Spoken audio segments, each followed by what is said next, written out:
nimuhorane n'umukama iyo wirahorane nawe. inkuru nziza ya Yezu Kristo nk'uko twayandikiwe na Luka Mweranda. Ninahazwa mukama. Muri iryo minsi Yezu yaragenda mu bisagara no mu mihana yigisha kandi amenyesha inkuru nziza y'ubwami bw'Imana. Bamwe 12 bari kumwe n'abagore bamwe yari yakuyemwo imitima mibi akabakiza n'ubundi bumuga bari nyuma yiwe. Maria ariwe Magdalena yari yakuyemwo amashetani ndwi, Yohana umugore w'icariho ca Herodi, na Suzana n'abandi bagore benshi bama babafashisha ivyabo. Dushimagize iyi nkuru nziza ya Kristo.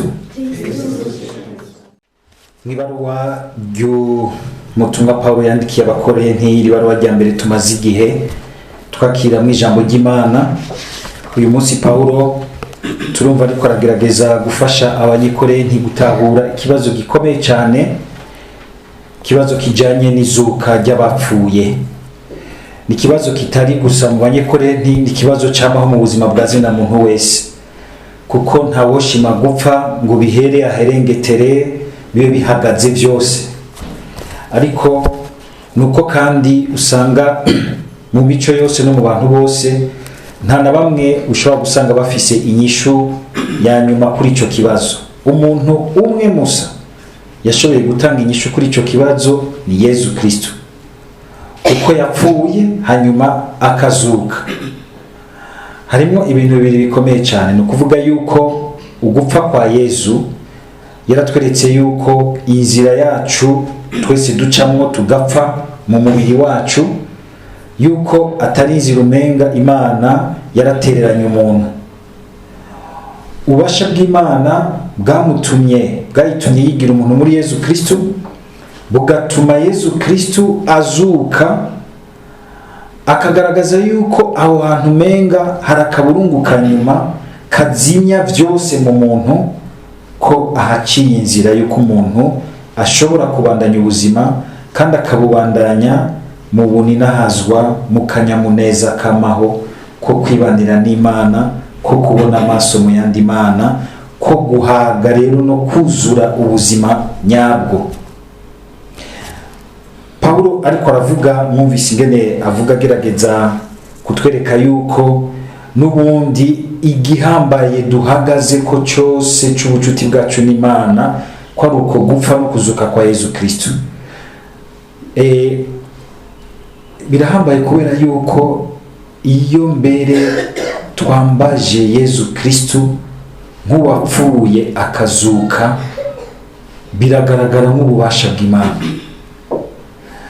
biravura abantu, bikabakiza amashetani, bikabyura muri twebwe nogira nti akanovera gashasha k'ubuzima, bikatubyara nk'ubuzima. Nivyo bidukoresha, nivyo je vyatumye mba patiri. Nimba ntozuka mu bapfuye, kubera iki ntanje ngo shinze umuryango wanje, ngo ngira abana, ngira umuryango, ndyoherwe mu muryango, kubera izuka ry'abapfuye. Nivyo vyatumye, sinzi mbwa ko arivyo vyagutumye ubana na naka. Igihe wabana na naka mukagira mariage, mwumva ko ari kubera izuka ry'abapfuye. Kumbure ntivyari bimeze gutyo, wagira uti ndiro ngenda janye n'uwi wanje bikagarukira ngaho. Mugabo urya n'uwi Imana yaguhaye kugira ngo udushikire izuka ry'abapfuye. Aya masakramentu yose duhabwa, ibi vyiza vy'Imana byose duhabwa, biza bikomoka mu rupfu n'izuka rya Yezu Kristo, kugira ngo natwe ugupfa kwacu ntikazobe akaburungu kanyuma nka point final, ahubwo ugupfa kwacu kuzobe nk'inzira yugururiwe kubandanya ubuzima kandi ubuzima budahera. Naho paragira ati rero, nimba Yezu Kristo twigisha atazutse mu bapfuye, ntaco twaba turiko turamara, mbere twaba turi mu bantu bagowe ku isi. Tikira noneho yarazutse, niwe musa ashobora gutanga inyishu nziza. Nta n'uwundi, nta Mahomet, nta Buddha, nta Confucius, nta n'umwe arapfa ngo yizure mu bapfuye agaruke asangire n'abantu. Yezu Kristo azutse mu bapfuye ntiyashimye guhera mu ijuru mu burinazwa bwase, yaragarutse arasangira n'abantu mbere anababwira n'igihe agiye, arababwira ati nubwo ngiye sindabata mu buzima, ndi kumwe namwe ubutakibavirira gushika ku muhero w'isi. Nico gituma uwamwemeye igihe ariko arapfa aza akamuhagarikira kugira ngo nawe amwereke ico yamuronkeye kwa data, kudapfa ngo apfe ibihe bidahera, ahubwo azukira ubuzima bushasha. Ico kintu muraciyumvamo gutyo? Nico gituma mara kuciyumvamo gutyo biraremesha cyane. Niyo mara kuciyumvamo gutyo rero, aho hantu hacakomoka umuco mushasha ugutuma wigenza nk'abantu koko barindiriye izuka ry'abapfuye. Ntusubira kubaho muri ino si uko ariko kose. Hariyo abantu muri ino si batavyemera, bagira bati reka rero tujye ibyo mw'isi, tujya amaraha yose yo mw'isi, kuko nta bindi dupfuye bizoba biheze. Reka ibintu byo mw'isi nyene tuvyivayangemo dukira canke dupfa mafu, ko nta bundi buzima buhari. Oya, ahubwo ukagira uti ndafise trajectoire njana, ndafise umuhora njana mu buzima bwanje, kuko hariho ahantu nshaka gushika. Hariho imbona kazoza itagarukira muri 2060 gusa, igarukira mu buzima budahera.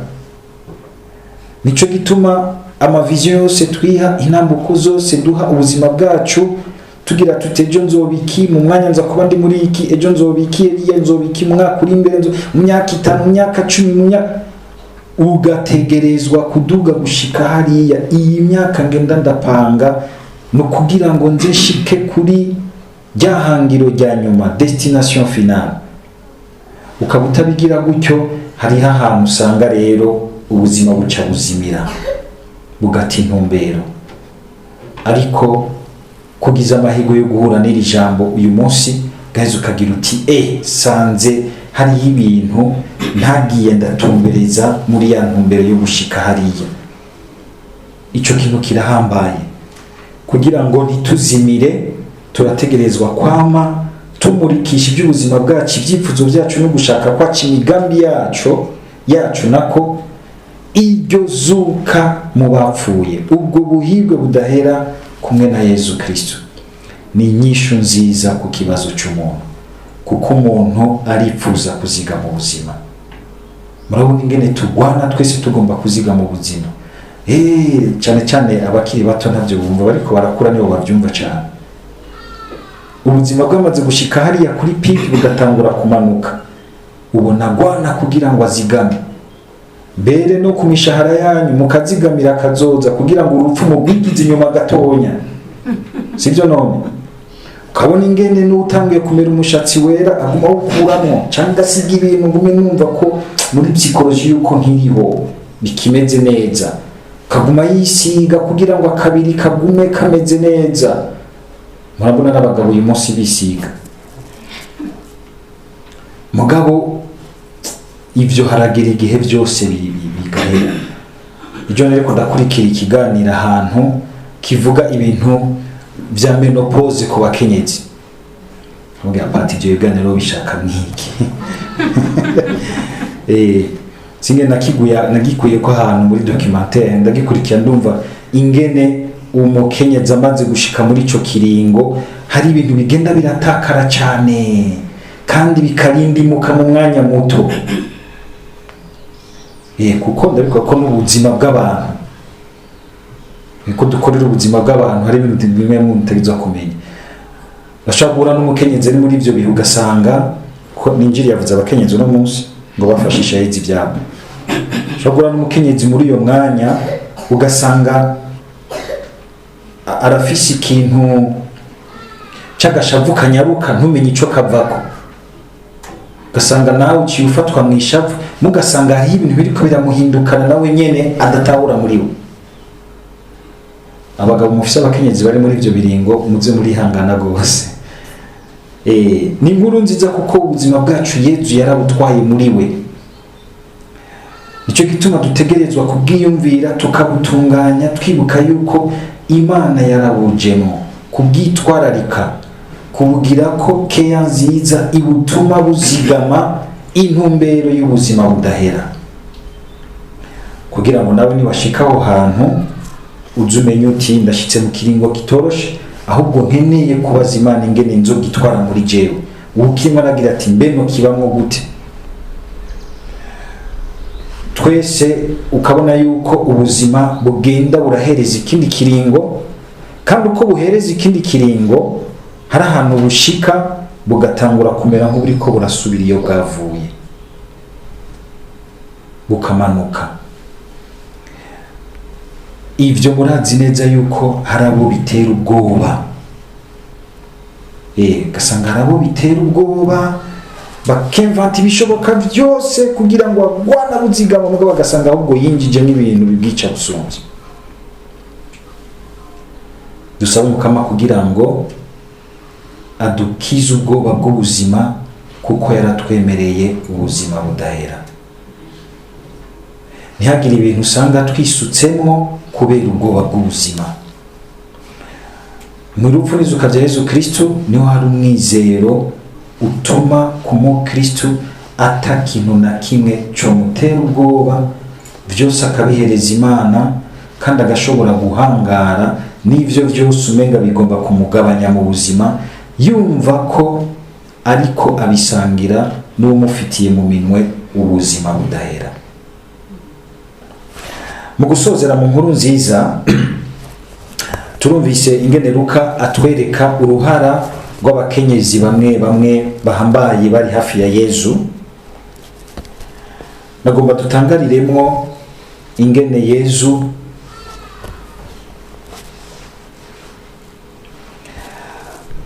ashima gutera iteka umuntu wese mu cari, kugira ngo basangire igikorwa cyo kubakiza ariko kandi no gufasha gukiza abandi.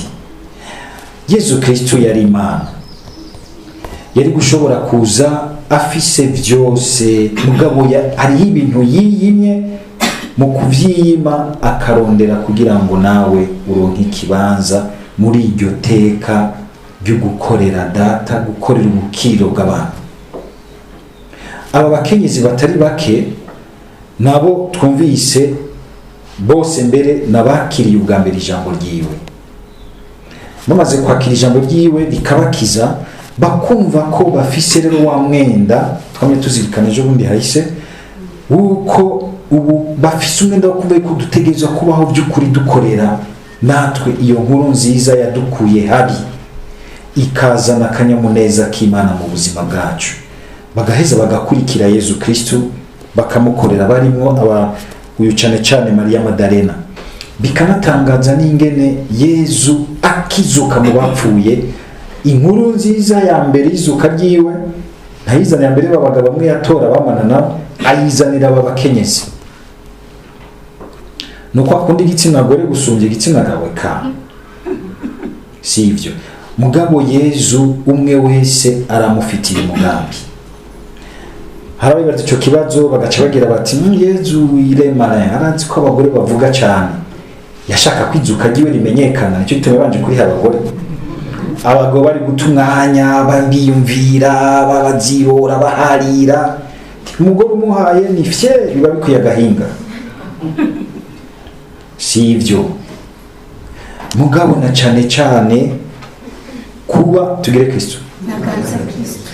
Yezu burya kugira ngo anyaruke kuguha ibintu ugasanga wasize n'abandi, ikintu ca mbere arabira ko ubwa mbere, icambere coco n'umugambi wa se wiwe. Ica kabiri cyara neza mumviriza, sukuru umugabo canke umugore, sukuri patiri canke masera, sukuru umurayike canke urumuki, oya, n'umutima uri disponible, umutima wiyugururiye, ugomba unezererewe kujana nawe, gukorana nawe. Iyo asanze kenshi uri n'insinga z'ibibazo arabirateba, kuko abanza kugwana nuko akubohora, kuko arashaka yuko mu kwitabira igikorwa musangira uba ufise urukundo rwuzuye, urukundo wumva ko ari wewe atari ibintu haswemo, kandi wumva yuko by'ukuri ubinezererewe. Aba bakenyezi rero barimwo abantu yakijije, bikaworohereza umutima, bagaca bumva ko bari ngaho nabo nyene kugira ngo bakorane nawe, bashobore kujabutsa inkuru nziza y'ugukiza kw'abantu. Murumva yuko ugukorera Yesu Kristo kwabo ni ukumukengurukira, ni ugusangira nawe igikorwa data yamurungitsemo. Mbega igihe dukora ubutumwa, igihe dukora muri Radio Maria, igihe tugira ibi na biriya, ubwo bizanana muri uko kumva ko hari ahantu twahuriye na Yesu. Kumbura ushobora kuza gukora ubutumwa kuko ugira uti ndafise umugenzi abikunda, ibyo umugenzi akunda ndagenda nkamushigikira. Hari abantu baranumva ko baza gukora ubutumwa bati uriya mwibutsa Mana wa Radio Maria turamukunda gose, turaje kumufasha ubutumwa. Oyaye, urashobora kuza n'ibyo uzanye n'ibyo, mugabo urengera ngaho. Ndifuza yuko nimba waraje kubera yuko wumva uti ndashaka kumushigikira, duga icara mu iteka ryuzuye, ndumva yuko Yesu ari inshuti y'umutima wanje. Kugira ngo nejo nimba ntari ngaha wumva uti hajya ahantu twarahuriye na Yesu. Mwitsa Mana Radio Maria ashobora kugenda agahinduka hakaza uwundi, mugabo simpinduka mu bucuti twasangiye na Yesu. Ubutumwa bushinga umuzi wa mbere muri Yesu, guhura na Yesu, ntibugarukire gusa ku wagufashije gushikira ubwo butumwa. Turi kumwe? Kuko niho uzoryoherwa, niho uzoba stable, niho uzoba equilibre, niho uzosanga ibintu koko wumva uti ni gwanje, sinaka ubwa mbere. Ni naho uzohura n'amageragezwa muri ubwo butumwa, uyakakubanira nabi muri bwo canke akanakubukuriramo, utazotuma uzogira uti ndazuwo turi kumwe ngaho. Biraryoshe cyane, biraryoshe rwose. Kuko na jewe yabaye iyo cheminema nyene. Iti gute? Jewe kuza gukorera ubutumwa muri Radio Maria suko nabishaka mu mutima wanje, mukungene niyumvira ubutumwa bwonjohera nkakora, sibyo byari mu mutima wanje. Musenyeri wampaye nomination narafye amaso ndamuraba, nari kumenga sibyo nashaka. Mugabo kubera yuko natoranye kugamburukira umukama, kandi ari ubutumwa burimo abana b'Imana, kandi ari ubutumwa bw'Imana, ndatangura kubugira gwanje. Nabamenyesha yuko naramanza amajoro ngahe nasinzira.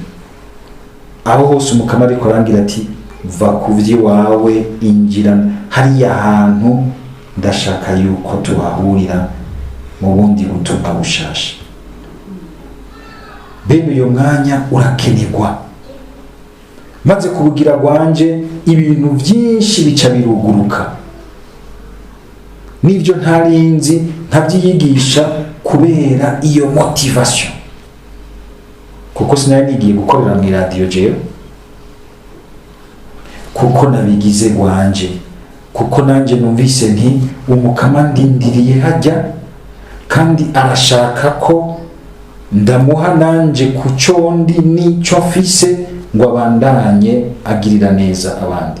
Ukumva uti nje mu rukundo rw'icondi nico mfise, ngo nanje nkengurukira umukama ku vyiza dahengesho nyakungirira. Si umukenyezi gusa, si umugabo gusa, umwe wese akabizirikana kuri urwo rugero. Tuande dusaba umukama kugira ngo abandanya twumvisha iryo teka ryo gukorana na Yesu. Yesu Imana imurungitse kwisi, tugire Kristo nakanze Kristo, mbere nawe nyene arungitse abatumwa kwisi. Nta fredo mission yabahaye. Mwanabona iyo turungitse abantu ngo mbe nta fredo mission nega party, nta fredo mission sewe yamuhaye. Yesu arungitse abatumwa baragira ati ntihagiye n'amafaranga mutwara mufuko. Nta fredo mission yabahaye, kugira ngo ababwira ati fredo mission zanyu ni bariya nyene. Na Radio Maria igihe iduha nta fredo mission yaduhaye. yagize ati Fredo Mission ni bariya nyene, imenyereze kutabona ubutunzi ubwa mbere mu mafaranga, mugabo ubona ubutunzi mu bantu. Umenye kubona umuntu nk'itunga ry'inkuru nziza y'Imana. Mwebwe mwarahisemwo kubitunga ry'inkuru nziza ya Kristo, kubitunga ry'Imana, mugafashisha Yezu umwanya wanyu, amatungo y'ubuzima bwanyu, ubuhinga bwanyu. Nari bwavuge ngo murahiriwe, sindabibabwira, ariko mugacerera ku mutima wanyu mwumvirize ingene Yezu abibabwira. Amen.